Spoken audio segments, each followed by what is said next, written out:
में जो जिस तरह से आतंकवादियों ने हमला किया, इस पर आप क्या बोलती हैं? पहलगाम की जो घटना है, हमारे तमाम मीडिया के चैनल जो बिके हुए हैं वो तो दिखा नहीं रहे हैं, लेकिन आपने देखा होगा कि एक मजदूर वर्ग का आदमी कंधे पर लेकर के सबको ढोते हुए आ रहा है, सबका जान बचाया। तमाम जितने भी थे कश्मीर के मुसलमानों ने सारे सैलानियों की जान को बचाने का काम किया। साथ ही साथ उन लोगों ने भाईचारा मिल्लत का सब लोगों को अपने घर में पनाह दिया, नहीं तो उसके सवारी का जो है इंतजाम किया, बस पे बैठा करके पानी नाश्ता सब दे करके उसको विदा कर रहे हैं। देखिए, सबसे बड़ी बात यह है कि भाजपा की ये कूटनीति हमेशा रही है। आपने देखा कि पुलवामा हमला करा करके अपने ही शहीद जवान को जो है किस तरह से जो है मरवाया गया। आयोडेक्स कहाँ से आया आज तक पता चल सका, जबकि परिंदा पर नहीं मारता है, उतनी सुरक्षा के बीच में कैसे वहाँ आयोडेक्स आया जो इतने जवान हमारे शहीद हो गए। तो ये भी जो है ये साजिश है, और सिर्फ ये हिंदू और मुसलमान करवा करके ये देश में जो है वोट बटोर करके सत्ता में आना चाहते हैं। लेकिन जनता जागरूक हो चुकी है।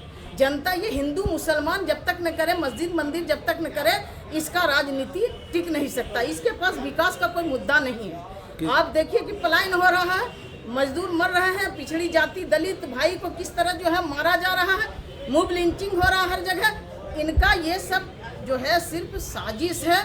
ये वोट की राजनीति करना जानते हैं, और हिंदू मुसलमान हम लोग भाईचारा और मिल्लत से जी रहे हैं और जीते रहेंगे। इसकी साजिश नाकाम होगी। कहते हैं ना कि मेरे कातिब मेरे तकदीर का पैगाम लिख देना, मेरे तन के हर एक हिस्से पे हिंदुस्तान लिख देना। हमें मस्जिद भी प्यारा है, हमें मंदिर भी प्यारा है, कहीं पे राम लिख देना, कहीं रहमान लिख देना।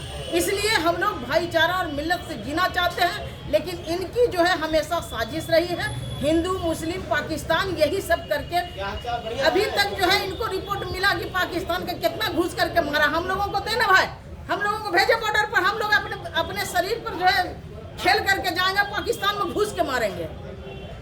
इसलिए इनको सिर्फ वोट की राजनीति करनी है। जब जब वोट का समय आता है, ये अपने ही जो है देश के लोगों को मरवा करके और ये खूनी खेल खेलते हैं। अभी देखिए नेहा सिंह राठौर, उनसे सवाल पूछा तो उन पर मुकदमा हो गया। उनका जो जी चाहेगा वो कर सकेगा। नेहा सिंह राठौर लगातार जिस तरह से पहलगाम के मामले को लेकर वो मुखर दिख रही हैं, लोगों को जागरूक कर रही हैं, सरकार को आईना दिखा रही हैं, फिर भी लगातार उन पर जिस तरह से भारतीय जनता पार्टी के आईटी सेल है लगातार हमलावर है। इसलिए वो बिलबिला रहे हैं ना, वो तो देख रहे हैं कि सच्चाई उजागर न कर रही है। नेहा सिंह राठौर जो उनसे सवाल कर रही है तो वो तो सच्चाई उससे पूछ रही है ना। ये तो वो अपना अधिकार है, उसको जो है अधिकार ने भाई अपने जो देश के हमारे राजा हैं वो राजा से सवाल पूछ रही है कि आपके पहरेदारी में इतना बड़ा घटना कैसे घट गया, और जब घटना घट गया तो आपको जाना चाहिए वहाँ। आप चले आए बिहार में प्रचार करने के लिए, तो इसलिए आपको वोट और सत्ता प्यारी है, जनता प्यारी नहीं है। जनता जागरूक हो चुकी है। नेहा सिंह राठौर पर आज एफआईआर दर्ज हो जाता है यूपी में। अच्छा तो हो जाता है, तो अब वही तो है कि भाई जो सच की आवाज़ उठाएगा उस पर जो है ईडी सीबीआई तो क्या क्या और नेहा सिंह राठौर पर एफआईआर दर्ज किया ताकि उससे कोई सवाल नहीं पूछे, जुबान खुलने नहीं पाए।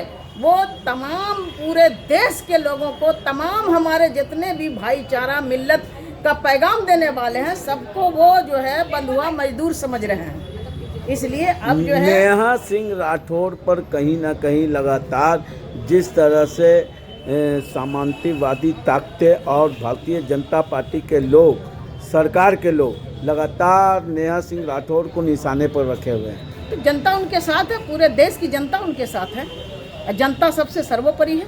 ठीक है, नेहा सिंह राठौर के लिए कुछ शायरी है आपके पास? नेहा सिंह राठौर के लिए तो यही शायरी है कि सच को दबाने के लिए कहते हैं ना, नेहा सिंह राठौर की तरफ से मैं कह रही हूँ कि न मैं गिरी, नेहा सिंह राठौर कह रही है कि न मैं गिरी न मेरे उम्मीदों के मीनार गिरे, लोग मुझको गिराने में कई बार गिरे, सवाल जहर का नहीं तो वो तो नेहा सिंह राठौर हंस के पी जाएगी, लेकिन